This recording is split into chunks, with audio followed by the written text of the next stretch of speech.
Hello everyone, welcome back to my channel. In today's session, we're going to learn about the importance of neostigmine. So let us learn about the mechanism of action, clinical uses, side effects of neostigmine. So coming to the mechanism of action of neostigmine. So before going to the mechanism of action, you should be knowing the function of metabolism of acetylcholine, which is a neurotransmitter.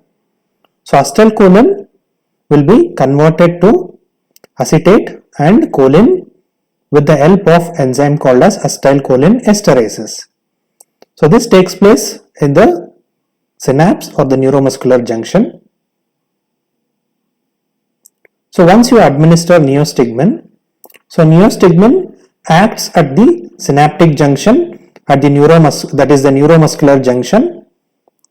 So it is an indirectly acting muscarinic agonist. They do not directly stimulate the muscarinic receptors. So they cause reversible inhibition of the acetylcholine esterase. So by inhibiting the acetylcholine esterases, so what happens when you inhibit the acetylcholine esterases? So the concentration of acetylcholine will increase. So there will be increased acetylcholine levels, which will increases or enhances the stimulation of nicotinic as well as the muscarinic receptor postsynaptically. So this is a diagram which is showing the mechanism of action of neostigmine. So it acts as the neuromuscular junction. So neostigmine being an anticholinesterase, that is, they inhibit the acetylcholine esterase activity. So thereby there won't be conversion of acetylcholine to choline and acetate.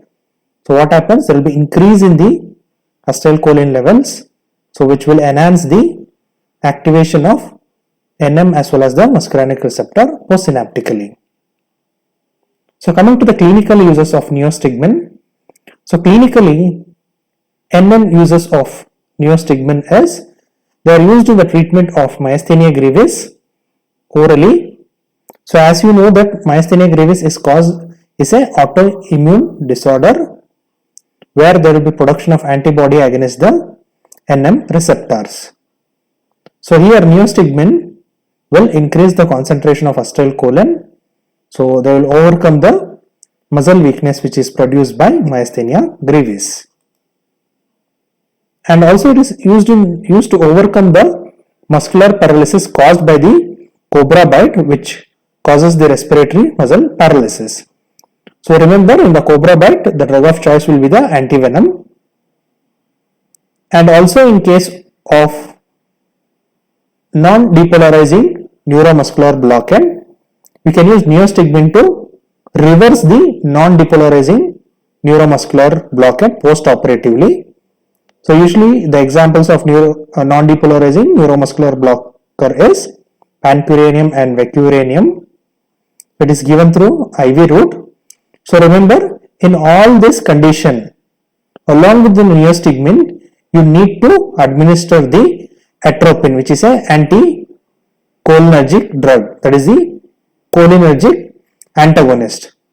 So because since neostigmine is stimulating the NM receptors, along with that, it also stimulates the muscarinic receptors. So since the activity of muscarinic receptors, which are present on the salivary gland, lacrimal gland, and in case of intestinal smooth muscles, also in the urinary bladder smooth muscles, and also it is present in the heart. So altogether, stimulation of muscarinic receptors will lead to some untoward adverse effects. To reduce that adverse effects, you need to give the atropine along with the neostigmine to antagonize the muscarinic action produced by neostigmine. So coming to the N3 uses of neostigmine. So here neostigmine is used post-operatively in case of patient having intestinal atony or paralytic ileus, where this drug will stimulate the GI tract. They stimulate the smooth muscles in the intestine through M3 receptor stimulation, and thereby it increases the peristalsis. Also, it can be used post-operatively in bladder atony. Here also neostigmine will going to stimulate the smooth muscles in the bladder, that is the detrusor muscle will be stimulated through M3 receptors, and you can give neostigmine where it will act through M3 receptor and lead to contraction of the smooth muscles both in the intestine as well as the bladder. So thereby it will decreases the urinary retention. So whereas with respect to M3 users, you will be giving only the neostigmine, you will not be giving the atropine. If you are giving the atropine here, again there will be failure of the neostigmine towards treatment of paralytic ileus as well as the urinary retention. So coming to the side effects of neostigmine, most of the side effects of neostigmine are attributed to the muscarinic stimulation. So it can cause nausea due to the M1 receptor stimulation in the GI tract. It can cause bradycardia due to the M2 receptor stimulation in the heart. It can cause diarrhea due to M3 receptor stimulation in the intestinal smooth muscles. It can cause bronchoconstriction due to the M3 stimulation in the bronchial smooth muscles, and also it can cause salivation due to the increased stimulation of the salivary gland through M3 receptors, and also it can cause flushing due to the increase in the vasodilatory property on the vascular smooth muscles. So remember that in the intestine and the bladder, it causes contraction of the smooth muscles, whereas on the blood vessels, it causes relaxation of the blood vessels leading to the vasodilation, which is responsible for the flushing. And also it causes hypotension. So coming to the summary of the neostigmine.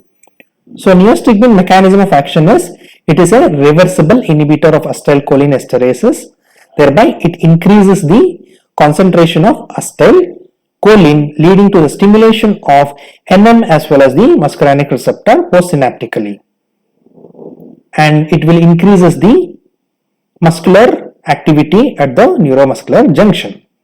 So clinically the NM uses, or it is used in the treatment of myasthenia gravis, cobra bite and reversal of non-depolarizing neuromuscular blockade. So in these three conditions, along with the neostigmine, you will be administering the atropine to overcome the muscarinic side effects which are caused by the neostigmine. And with respect to the M3 users associated with neostigmine, they are used in the treatment of post-operative paralytic ileus as well as post-operative urinary retention. Here in these two conditions, you will be using only the neostigmine but not the atropine, because if you are using the atropine, you will be nullifying the beneficial effect of the neostigmine in patients having paralytic ileus and urinary retention. So coming to the side effects are mostly attributed to the muscarinic activation like sweating, salivation, lacrimation, urinary urgency, diarrhea, loose motion, bradycardia, hypotension, bronchospasm, etc. So this was in brief about the neostigmine mechanism of action, its clinical uses and side effects of neostigmine. If you find this video useful, please do subscribe to my channel I Love Pharmacology, and do not forget to share and hit the like button and bell icon for more updates on pharmacology. Thank you. Have a good day.